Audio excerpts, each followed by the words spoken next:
There is one place for untapped organizing potential, and it's found all over your house. This is where you might need to divide to conquer. Your next organizing opportunity is with your drawers. Michelle Inkley is here to coach us up. It's so good to see you. You too, Brett. The drawers that are in your cupboards, not the drawers that are on your body. What's the potential that you see with drawers, though? Okay, I love a drawer because, first of all, you can open it up, put things in, shut it, and it kind of is out of sight, right? It's gone. It's clean, it looks good.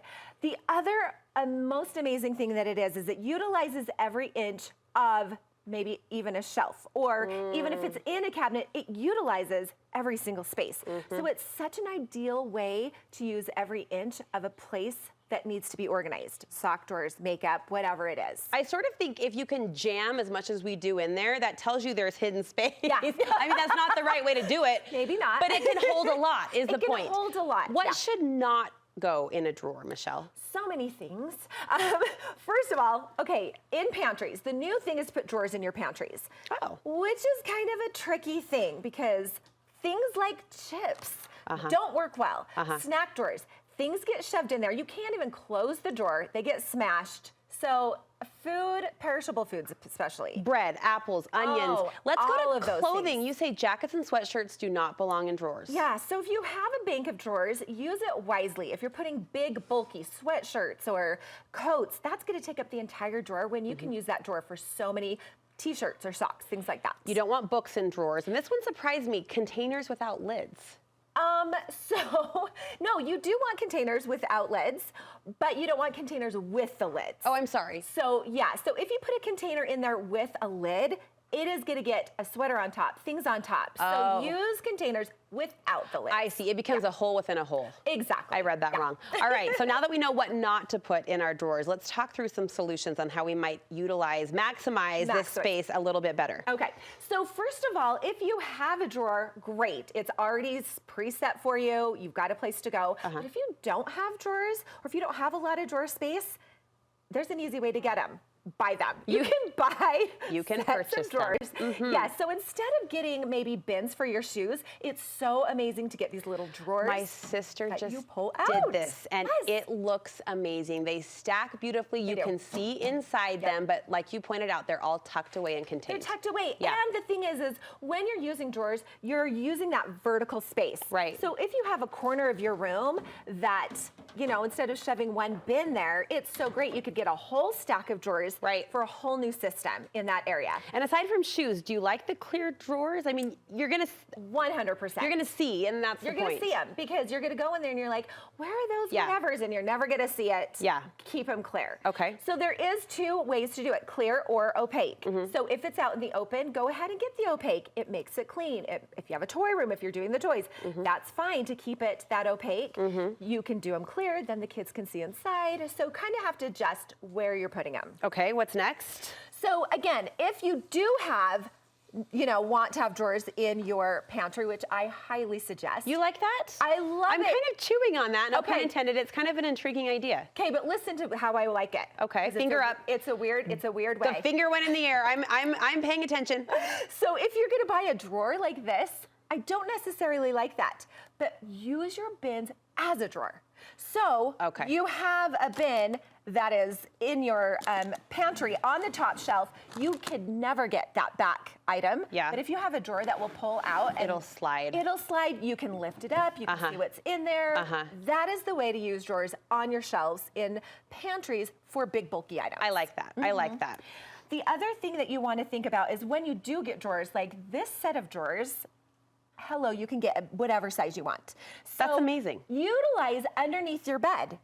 You're gonna lose stuff if you shove it under your bed, right? But if you have this extra long bin to go under your bed, I need that. Pull it out, put the kids' clothes that don't fit, shove it in, whatever you're storing under your bed, there's a set of drawers. I use the word amazing because I had no idea they were available in all these different sizes and widths. Sizes are key. Measure the space that you want. I love these new ones that are a little bit longer for base cabinets that are 20 inches. Those are great to get that depth that you need. And as a professional organizer, you say measure, measure, measure. Like buy the bin for the space, buy the drawer for the shelf. I was at Target. I'm like, I want all the bins. They're so pretty. But no, like Stop. They're gonna go. They are pretty. Yeah. But if you don't have a place for it, or if they don't fit your space, it's not worth it for you to do. And these days, as this beautiful stack illustrates, you should be able to find what you need. You should be able to find whatever you need. What about the smaller stuff in drawers? Okay, so you don't want to just throw all your jewelry or all your things in the drawer. That becomes a jumbled mess. Things get lost. It turns into a junk drawer. We don't want junk drawers. So create a system in your drawers, no matter what they are, to create that unity. So if it's a little tiny drawer, these little organizers are great for your nightstand, for your makeups, whatever type of drawer. If you have a drawer that's a little deeper, then get something like these OXO containers. They come in every single size. Put your items in that container, put that in the drawer, and then it's not a jumbled mess like the chips next to it. It keeps it nice and organized. So think about organizing inside your drawer. It takes a minute more, but then you're not gonna lose all the things. The other thing that you can do is, because drawers are deep, right? Yeah. Is make sure you can see. You don't want to layer all your things on top of each other in a drawer, because you're going to want the bottom thing and then it's going to fall apart. Always, yes, yes. So I know everybody preaches that gorgeous little stack that goes up and down, and I'm going to show you this little sweater on the end. It's not quite a drawer, but it's the pull-out drawer, right? Look at how many sweaters I can get in there. Going vertical. Stacking them up and down. If this was on a shelf and you wanted that bottom sweater, if I pulled that out right now, bye-bye. I need this. I need this. Would be on the floor, right? So file, fold your clothes within your drawers. Fold your clothes. Then you can put them on the shelf in this like drawer, quotation drawer. Yeah. And you can fit so much more. They're so easy to come in and out. I always like it because the last one I wear goes in the back. So I know that I haven't worn this for a while, but I've worn that one just recently. And you happen to be dressing in rainbow order. Well, yeah, because that's Just who kidding. I am. I love it. We love you for it. We love you for it. Paper goods. Paper goods, that's another thing, especially books. So you don't want to put books where you can't see them, and sometimes they're on shelves, right? But books take a lot of space when you organize them this way, right? If this was full of books, look at how wide that is, 18 inches. If you can get a drawer or something that you can turn on your shelves and store the books like this, you can still see what books you want, because you can pull it out, look inside, or file them up and down so that you can see the top of the books. And that will save so much space using that depth of your counter. For the woman out there saying, we're kind of putting drawers in drawers at that point. We're kind of putting, right? Containers in containers. Speak to the benefit of that, though. So there's so many things that get lost. There's so many, even when I was like looking through my chip thing, I'm like, oh, these have been in here for a while. These would have been great to eat last May. Yeah. If you don't see it, you're not going to use it. That is number one. If you put things in the corner on the topper shelf of your pantry, it is lost to the world forever. Yeah. So you want to make sure that it's accessible. Reclaim your life and your stuff. Michelle helps you do that as a professional organizer. We always love to get your opinion, and you make it look very pleasing too, which I actually think has great psychological power. If it looks nice, we want to maintain it. How can we get more from you? Go to my Instagram, The Glitzy Pair. I'm going to be having like home hacks on Tuesday. I've got articles on my blog, so lots of tips. Taking clients for 2023? Sure am. Calendar's already filling up, I know it. Michelle, thank you so much. Happy New Year.